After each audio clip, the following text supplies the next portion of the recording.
have the okay from tech that things are working. Phones are up.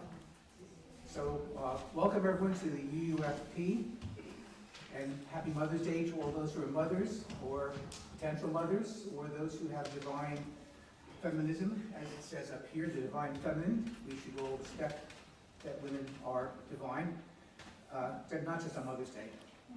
We are a liberal congregation. We welcome all people of all walks of life, sexual orientations, past religious backgrounds. We do not care about color and creed from the past. We welcome you with open arms, because that is the heart of our faith, to be opening and welcome to all people. As always, the mic is back here. If anyone has an announcement, please come to the front and do so.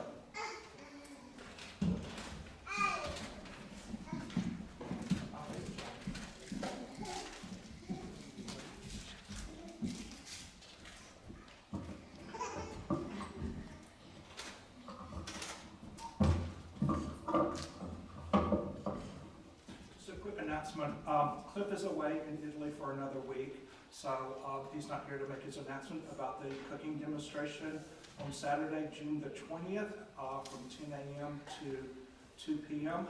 It's a $35 suggested donation. It's a fundraiser for the church. I think he's planning on taking some kind of cooking class this week, which will not impact his demo on how to cook steaks. We all know that he is an excellent chef, regardless. So, for our chalice lighting, Faith and Sister. Yeah. I'm trying to with the name of the reverence. At times, our own light goes out and is rekindled by a spark from another person. Each of us has cause to think with deep gratitude of those who have lighted the flame within us, and that is thanks to Albert Schweitzer.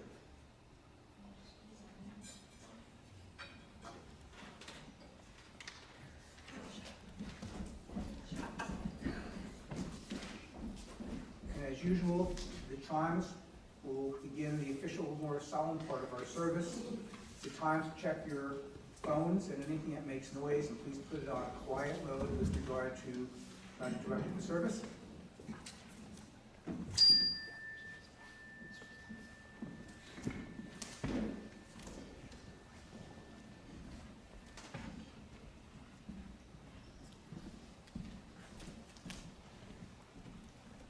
My opening words, 416 in the Great Hymnal.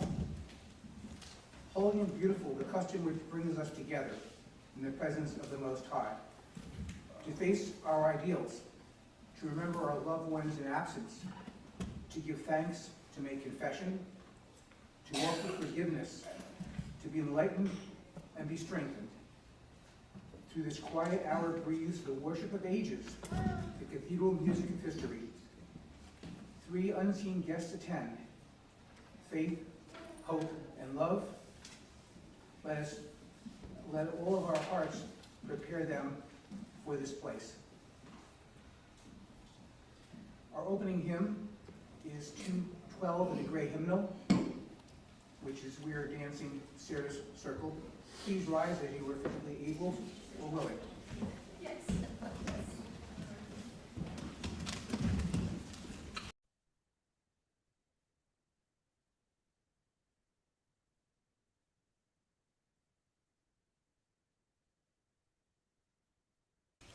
We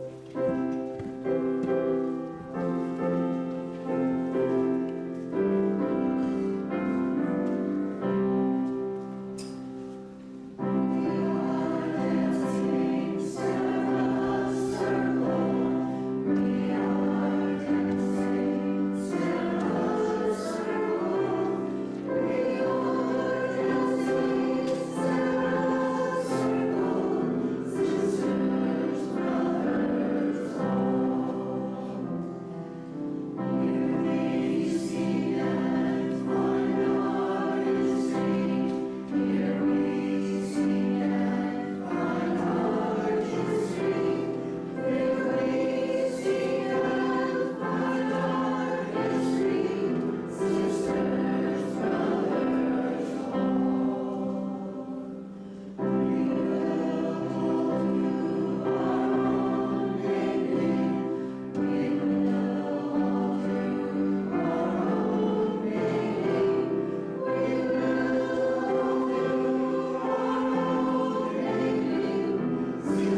I'm not sure if we have a story for all ages. We do. Okay. Hey guys, Sarah Oliver.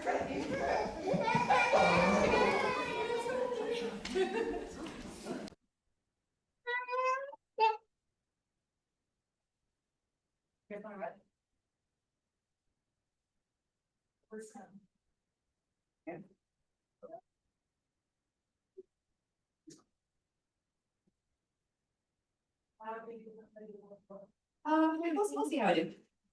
I can always look at the screen. Oh, no, you're. Okay, so this is actually an interactive story, so I encourage anyone who wants to do it from their seat as well. So before I get started, I want to tell you guys that I have blue eyes and my husband has hazel eyes. All three of our kids got blue eyes like me. This blue is just stronger. Does anyone have something that they got from their mom or dad? Or do you have any? Freckles from your dad? Faith? My circles have been ones, and if me and got this, but we Annie screen plus So you got strong lungs from your ancestors. I love that. Yes. What did you get? Red hair from my mom. Red hair from his mom or your mom? Oh, okay. Actually, that's interesting because some of our traits don't even come directly from our first ancestor. Oliver has blonde hair, which I don't have blonde hair, and his dad doesn't have blonde hair, but his grandma does, and one of his aunts. So it definitely came from somewhere. So your traits come from far, far, far back. They come from even as many generations. In the song we just sang, we said every rounded generation. There have been millions of generations that have led up to you, even from before we were all the way human. At some point, many, many generations ago, we got things like opposable bones and lungs that can breathe air instead of water. So this song is called, this story is called Grandmother Fish. And I would like to point out, it says, thanks to our backers who made this book possible. I was one of the early Kickstarter backers, so I've always loved this story, and my kids have heard it plenty of times. This is our grandmother Fish.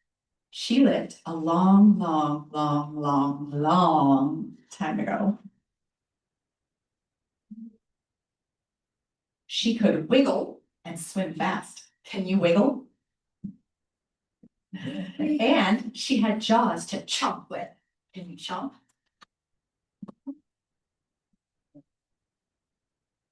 Grandmother Fish had many kinds of grandchildren. They could wiggle and chomp. Can you find our grandmother reptile? So of all the different kinds of children Grandmother Fish had, one of those was a reptile. This is our grandmother reptile. She lived a long, long, long, long time ago. She could crawl across the ground. Can you crawl? And she could breathe in and out. Can you breathe?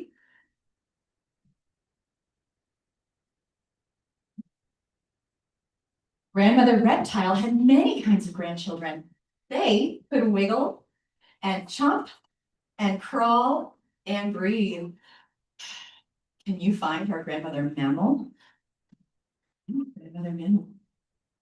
This is our grandmother mammal. She lived a long, long, long time ago. Her babies could squeak when they were hungry. Can you squeak?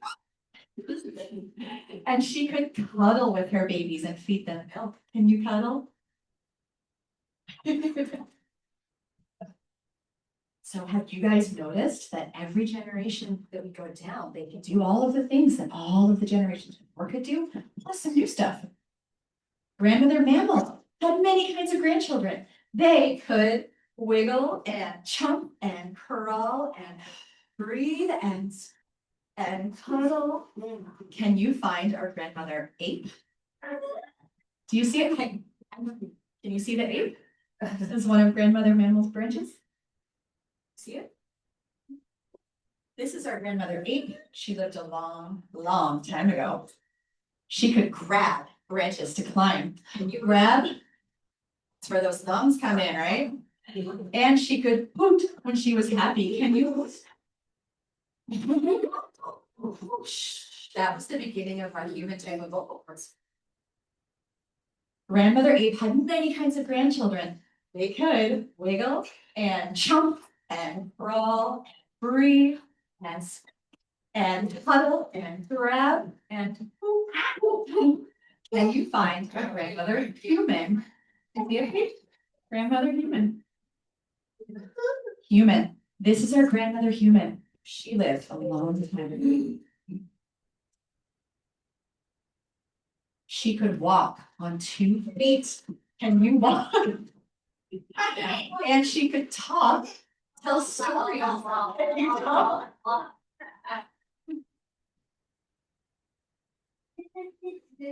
Grandmother human had many kinds of grandchildren. They could wiggle and chomp and crawl and breathe and squeak and cuddle, grab and hoot and talk and walk. And I now walking. And I see some of them right here.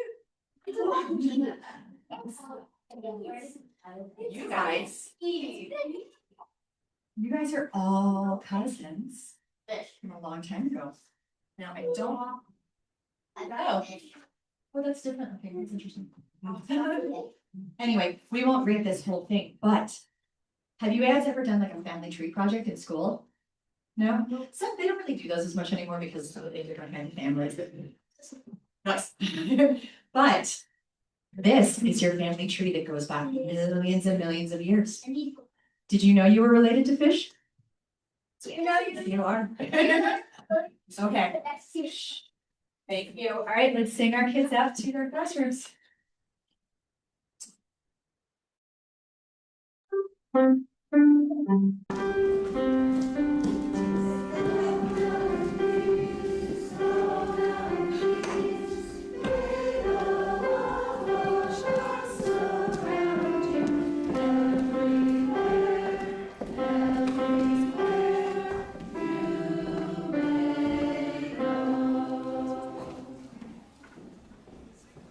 Okay, it's time for a reading. I did a search for the maternal divine in Christianity and Judaism, and there was a fair bit of overlap, which probably isn't a surprise because Christianity was an offshoot of a Jewish guy named Jesus. So we'll start with Judaism and we'll move to Christianity second. There's a lot of overlap, so if I repeat myself, it's just because of the similarities and the mother-father relationship of the probably maternal relationship of the two faiths. Smart, I'll put my reading glasses on. Maternal aspects of the divine in Judaism, while not replacing the traditional masculine imagery, are expressed through the concept of the Shekinah, divine presence, nurturing metaphors in scripture and theological connection between the divine mercy and the maternal womb. The Shekinah represents God's immanent, nurturing, and compassionate presence. So a couple of comments about Shekinah, which is the divine feminine. Presence and indwelling.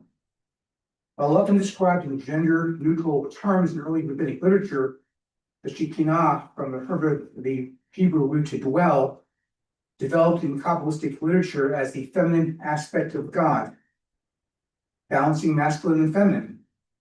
The Shekinah serves as a counterweight to the masculine notions of God as king and father, representing mother, nurturer, protector, and the compassionate one.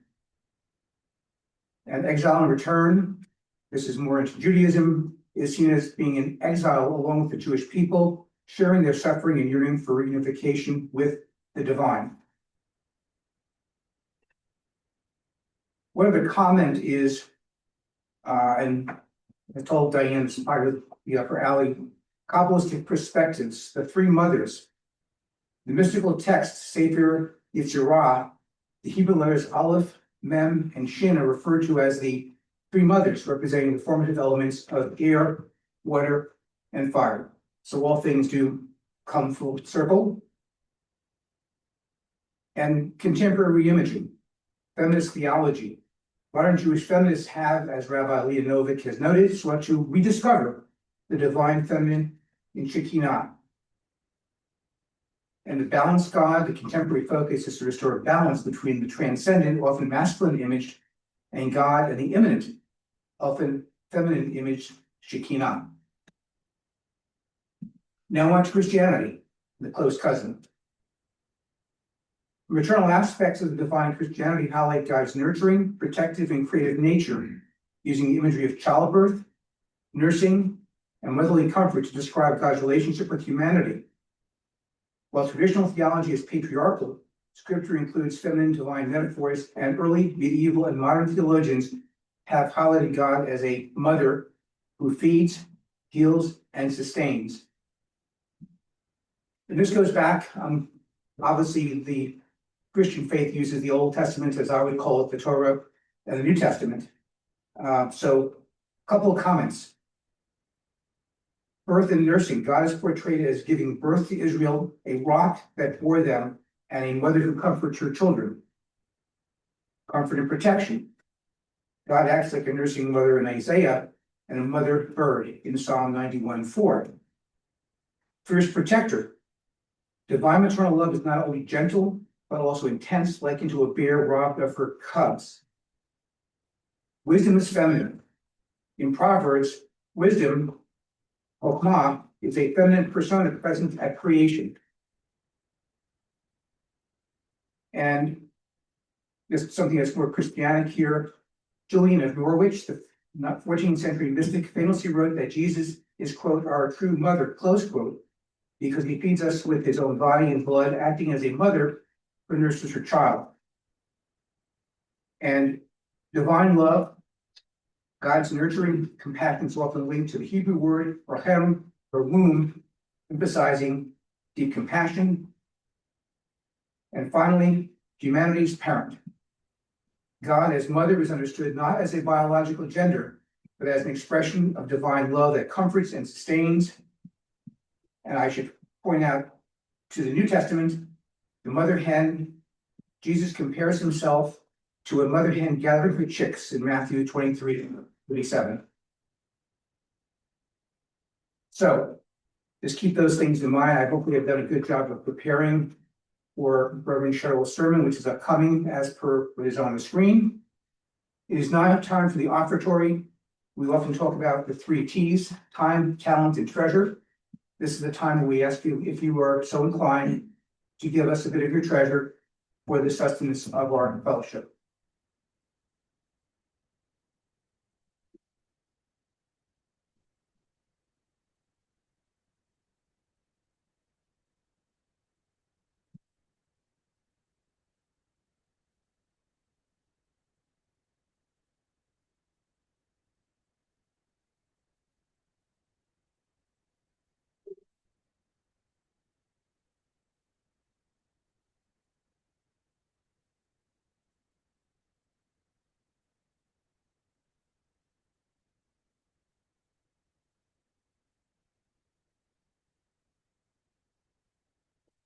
Okay, well, I'm simply the introduction to the sermon, which our wonderful Reverend Cheryl will be delivering shortly.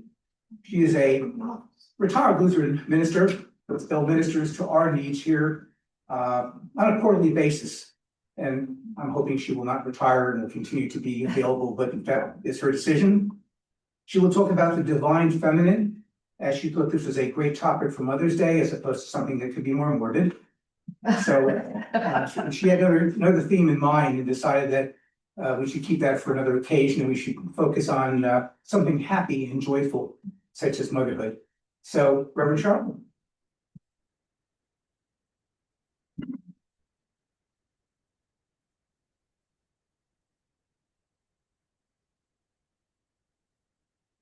I thought I'd say morbid for July.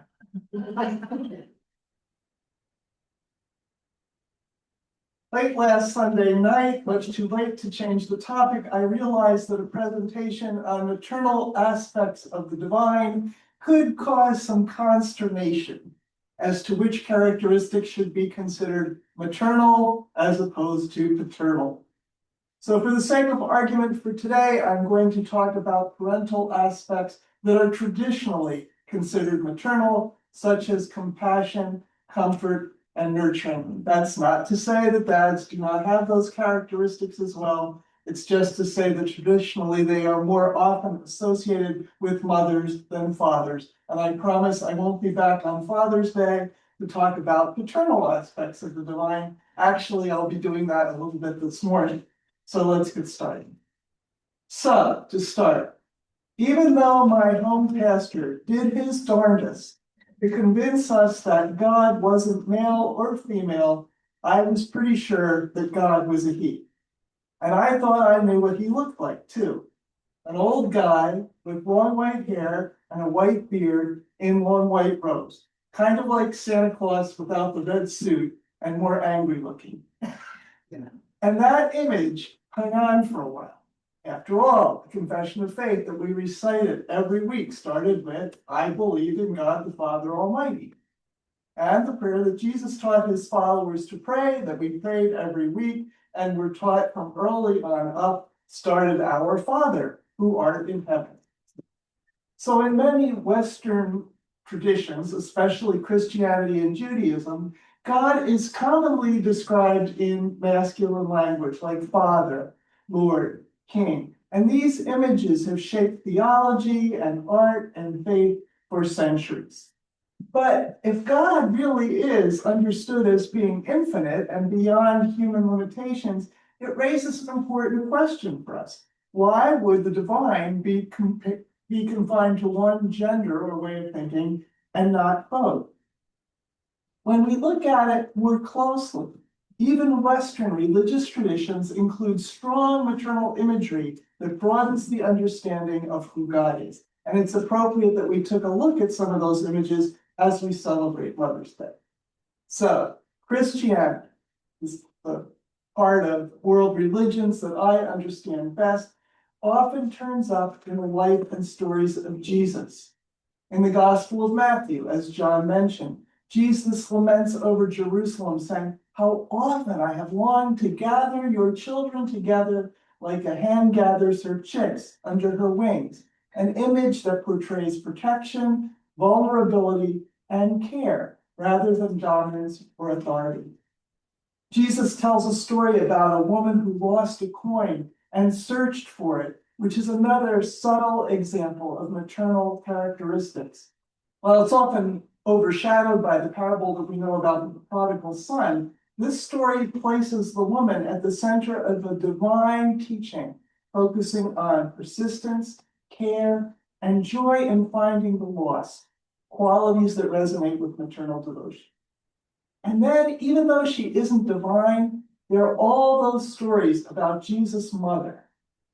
Mary certainly taught us something about her role and the importance of maternal qualities in the Christian faith.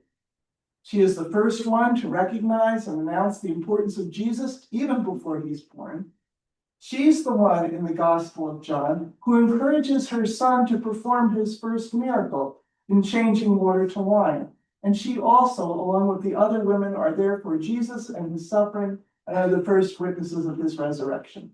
Specifically, in the Roman Catholic expression of Christianity, Mary is a highly honored, perceptive, nudging, trailblazing mom. On to the Hebrew Bible, which John spoke about. Shared by both Judaism and Christianity, there are lots of examples of maternal aspects of the divine. As John read in the book of Isaiah, as a mother comforts her child, so will I comfort you, which brings to mind those very personal aspects of being comforted by a caregiver. Or further on in Isaiah, can a woman forget her nursing child? Even these may forget, yet I will not forget you. And it's here that divine faithfulness is compared to that intense bond between a mother and a baby, one of the strongest connections we know. In Deuteronomy, God is described as the one who gave you birth. The prophet Hosea presents God as a parent who teaches a child to walk, lifts them to the cheek, and bends down to feed them. Again, while not exclusively maternal, the tenderness and physical care closely imitate maternal experience. In the Psalms, the psalmist sings, "Yet you brought me out of the womb. You made me trust in you, even at my mother's breast." They also portray God as a protective, sheltering presence, that image of the hen comes back in feathers. Hide me in the shadow of your wings. He will cover you with his feathers, and under his wings you will find refuge. Although the image seems a little odd, that is the image of a mother hen protecting her young. Traditionally, these passages demonstrate that even within Christianity and Judaism that traditionally use masculine images to describe the divine, it isn't limited to one or the other. Instead, the biblical tradition has a range of traditions that include both strength and tenderness, authority and nurture. John talked about the Shekinah, that more mystical Jewish thought, which has identified the feminine part of the divine, and I'm not going to reread what he went through with you. But Jewish liturgy and wisdom also contains maternal themes, often using that word rachamim, which shares a root with the word for womb. This linguistic parallel also is found in Arabic, interestingly enough, and highlights a broader ancient understanding that compassion is deeply tied to life-giving and sustaining aspects of motherhood. Now I'm moving out of my traditional comfort zone into Islam and other world religions. So if I say something that's really off base and Google was wrong, please jump up and correct me. Moving on to Islam, it's taught that God, or Allah, is beyond gender, but maternal qualities are found in one of the most central attributes of divine mercy. And I didn't know this, two of the most frequently used names for gods in Islam are Ar-Rahman, the most compassionate, and Ar-Rahim, the most merciful. And both words come from that Arabic root ram, earlier mentioned, meaning womb. This connection seems to suggest that divine mercy is something that's deeply relational and sustaining. And a well-known saying in Islamic tradition teaches that God's mercy is even more than that of a mother for her child, reinforcing that idea that the love of a mother is one of the closest human analogies we have for understanding the care of the divine for us. Moving on to Eastern religion, Hinduism and Buddhism often make use of maternal images. In Hinduism, the divine is often worshipped as Devi, the divine mother, who appears in many forms known as Durga, Lakshmi, Saraswati, and Kali. Durga is the protector who defeats evil. Lakshmi is the provider of prosperity and well-being. Saraswati is the source of wisdom and learning, and Kali is a force of transformation and renewal. And maternal in these images or aspects of the divine are not wimpy. They include strength, protection, and even destruction when necessary to preserve balance. Devotion to the Divine Mother in Hinduism is very personal, and many worshippers relate to God as a child relates to a mother, with trust, dependence, and love.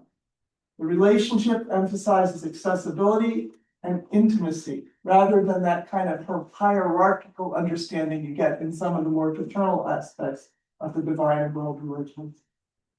In Buddhism, while there isn't really the idea of a personal creator God, the importance of the quality of compassion is very central. In Mahayana Buddhism, the spiritual force known as Avalokiteshvara, sometimes depicted in feminine form as someone known as Guan Yin, embodies boundless compassion. Guan Yin is often referred to as a mother of mercy, responding to the cries of the world with care and protection. Again, that importance of the quality of compassion is one of the highest values and is often connected with maternal quality. Buddhism encourages practitioners to cultivate a love for all beings, similar to the love a mother has for a child. In the Metta Sutta, a text on loving kindness, this comparison is used to describe the depth and universality of compassion that individuals should strive to develop. Native American traditions, and I know we've sung some of those hymns here, many of them express that maternal aspect of the divine through the concept of Mother Earth. This is a holistic worldview in which the earth is a living, nurturing presence that provides food, water, shelter, and sustains us in a way that parallels maternal freedom. Many Native American traditions balance both the masculine and the feminine by talking about sky father and earth mother together, emphasizing that balance and independence. The earth mother is associated with fertility, growth, and the cycles of life, while also demanding respect and responsibility. And this perspective encourages a relationship with nature based on gratitude rather than exploitation, reinforcing that the idea that life is sustained through care and reciprocity. Similarly, in pagan and Wiccan traditions, and I saw it from your newsletter that you dealt with some of those questions before, the divine is often understood as both God and goddess. The goddess represents fertility, intuition, nature, and the cycles of life, and is closely associated with the moon, which reflects phases and change, symbolizing the rhythms of existence: birth, growth, death, and renewal. The triple goddess, often depicted as maiden, mother, and crone, represents different stages of life and wisdom, highlighting the ongoing, evolving nature of the maternal. So these traditions place a high emphasis on balance. Rather than elevating one aspect of the divine over another one, they suggest that a complete understanding needs to include both. The maternal is not secondary, but essential. Across all these faith traditions, there's a pattern. The divine is not only described in terms of power and authority or transcendence, but also in terms of immanence, that care and presence and relational closeness. Maternal qualities are central to how we understand reality. And that has important ethical implications for us. How we understand the divine influences how we understand power relationships and responsibility. So if the divine is only seen in those hierarchical, dominant, or control qualities, those values are going to shape how we interact with other people. But if the divine is also understood as compassionate or nurturing and attentive, that too expands that definition of strength to include empathy and care. And we need that balance in what we believe. In the first book of the Hebrew Bible and the Christian Bible, the biblical book of Genesis offers a perspective that reinforces this idea. When God created humanity, according to the text, God created them male and female. So if both male and female are made in the image of God, and we can talk about what that means someday, then no single human category is going to fully represent the divine. And this suggests that any one-sided understanding, whether exclusively masculine or feminine, is inherently incomplete. So exploring the maternal aspects of the divine is not about replacing one image with the other, but about recognizing a fuller picture that includes both traditional paternal and maternal characteristics. And people throughout cultures and traditions and history have looked for language that reflects a fuller view, both the power and compassion and the authority and the influence. The divine highlights the importance of presence, care, and the willingness to sustain life. So, what kind of person are we going to be as we relate to this world? One who embodies qualities of all. The kind of presence we will be in the world, hopefully, will be engaged, compassionate, and life-giving. One of the most important ways we can show what we believe is through the image of a presence that cares, and it continues to shape how we understand both the divine and ourselves. So, the question for this morning is, when you think of the nature of the divine, what qualities do you see there? Are they feminine or masculine or neither? How has your image of the divine changed from when you were little to now? Did you have an angry Santa Claus god too? And is it somebody different now? So, amen. Or whatever the appropriate ending is, I'm done.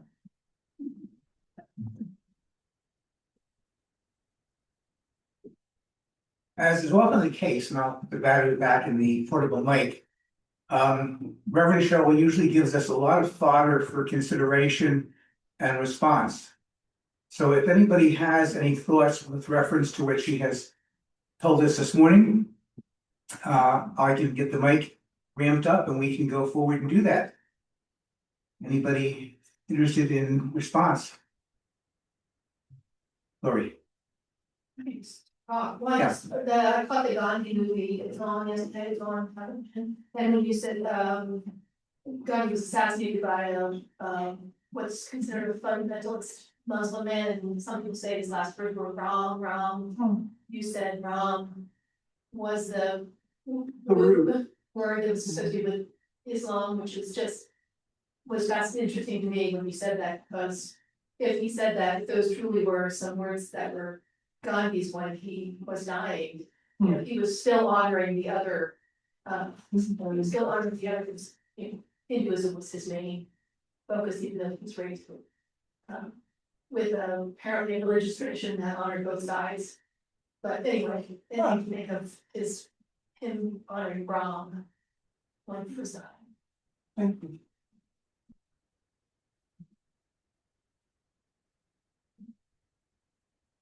Okay, I can be quiet.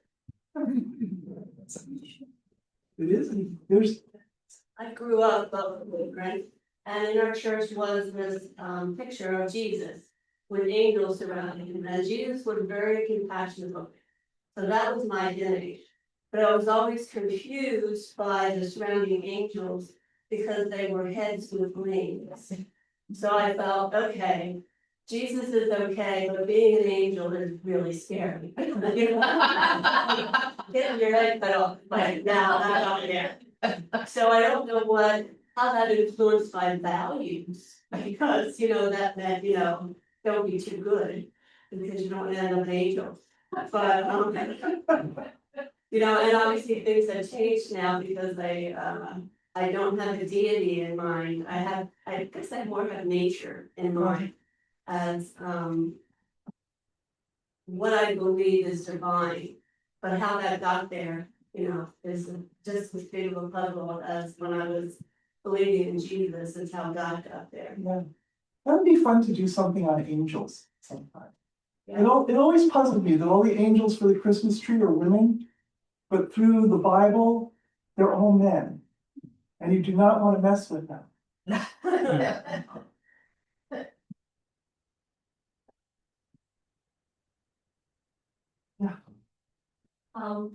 So I did not have any examples in my head. I had a loving grandfather. And I've never had a problem with him. And I've never had a problem with Christ. When I went to an extreme fundamentalist college in my very early 20s for a couple of years, when I came back out of that, I couldn't go back to the church that I was raised in. I needed something more accurate, more in keeping with my beliefs rather than somebody else's ideas. So that's when I looked and I found which you got very good job representing my belief system. And so I don't reject the loving grandfather. I do embrace also the loving mother. And sometimes the mother is fierce, sometimes she's not as warm and fuzzy as the God is in my experience. But they are both equally important, and embracing them both feels much more complete to me. And so yeah. Yeah, the God in my head kind of watches me run around like a chicken with my head cut off and says, when you calm down, we'll talk. Which was neither my mother or my father here. So interesting where those images come from. Yeah, coming from a Jewish background was very much of a male patriarchal community. Because when I first was aware of Judaism, when I went to the Sunday school back in 1956, and moving forward, all rabbis were men.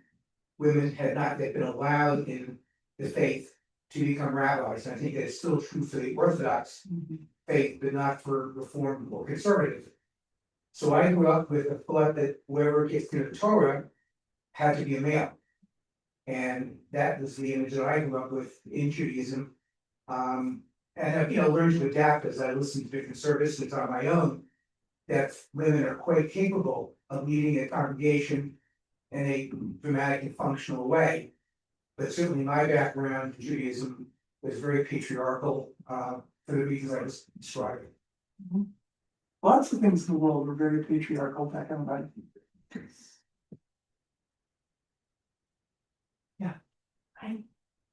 Being a child, my grandfather, my uncle were Presbyterian ministers, but the Presbyterian church. Was just kind of the Sistine Chapel, Michelangelo's view of God up there. Which I accepted. We started going when I was 10 years old to the Unitarian church down in Wilmington. Never really gave it too much thought. God, you just accept it. He said, he. Then I get to high school and there's high school history and college history. And we all got the standard Jesus picture. He's got light brown hair and blue eyes and fair skin. He's got long blue robes. And I'm thinking, wait a minute, he came from the Middle East. The only people that were down there that looked like this standard Jesus picture were Romans, and we know what the Romans did to the Israeli did now. And that's when I started to think, what else about this picture is wrong? That, and of course, as we go on and we go through the 70s, the women's lib, it's like, God is a being to me. It's been a long time. It's easy to just say he, but for a long time, ever since my epiphany in history, it's like, wait a minute, Jesus didn't look like that. What else is wrong with this picture that I have? But God, for us, in my heart, is a being, it's a thought, it's a way to live, but there is no sex. What's that movie? Whoopi Goldberg was in it, where there was the creator and the Jesus figure and the spirit. I should have looked that up. I think it's it was a science fiction by Ursula Le Guin before Oprah made it into a movie. Rats. Earthsea? Which one? Earthsea? I don't think so. I don't think it's a sister act. No, that's not it. Oh, that's a good one. Yeah. I appreciate that. I grew up in the Episcopal Church in the 60s and 70s, and we had women in positions of leadership even back then. So I always appreciated that about my church of origin. And then my second thought that came from Rev Meinschein's sermon was that some people have trouble with the pronoun they, for people, whereas it seems to more accurately depict the divine, Yeah. than one or the other. So they seems to be more appropriate. The other argument I got into with my poor pastor was in Christianity, they talk about the Father, the Son, and the Holy Spirit. And is the Holy Spirit a he or an it? And I always thought, like Casper the Friendly Ghost and all that. To me, they were more its than he's, but he kept saying he was a he. Pronouns complicate life unnecessarily.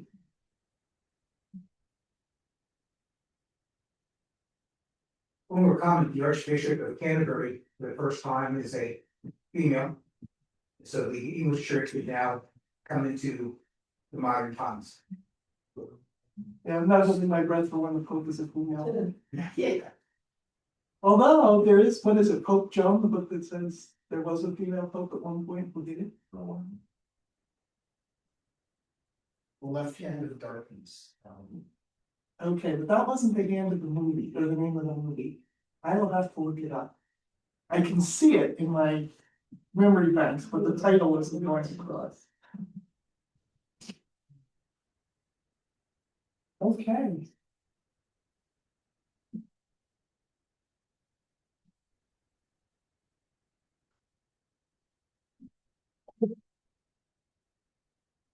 It's always a thought-provoking sermon, which we appreciate in our fellowship. It's now time for our closing hymn, which is in the field hymnal, and it is Mother Earth, Beloved Garden. I'm not sure that we've done this one too often, but we'll do the best we can.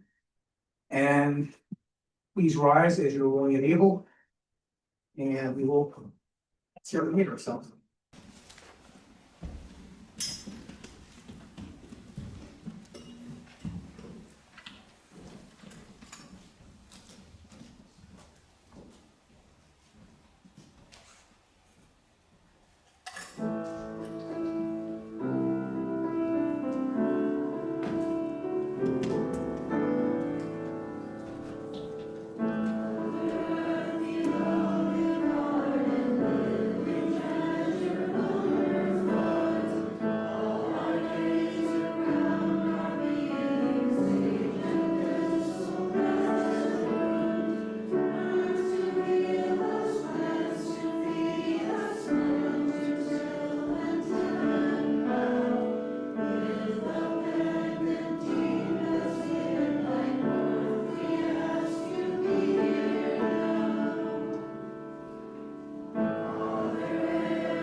Okay, we're going to change the order of the service a little bit because we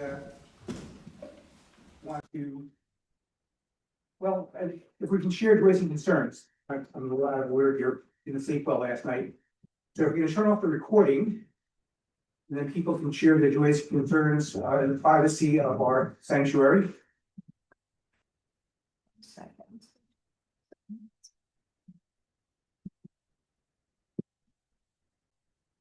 Sheila, if you could help us out with extinguishing the chalice, and the extinguishing words are in the order of service. We extinguish, displaying the light of wisdom, community, the fire of command. These we carry in our hearts, and into the hands. We are not together.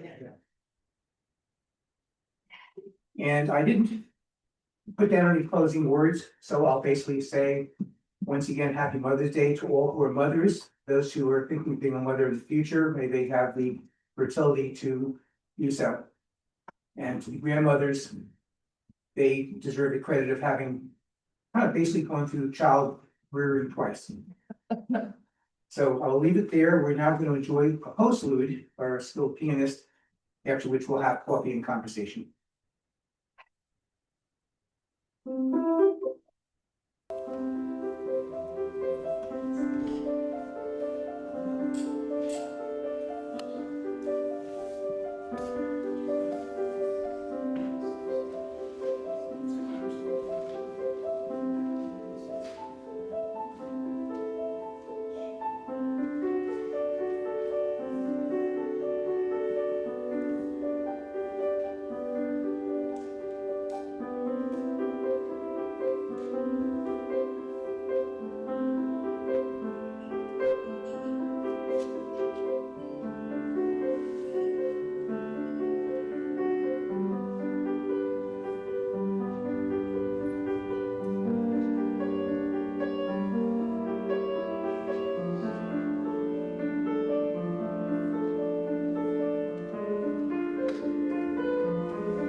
beautiful way to end the service.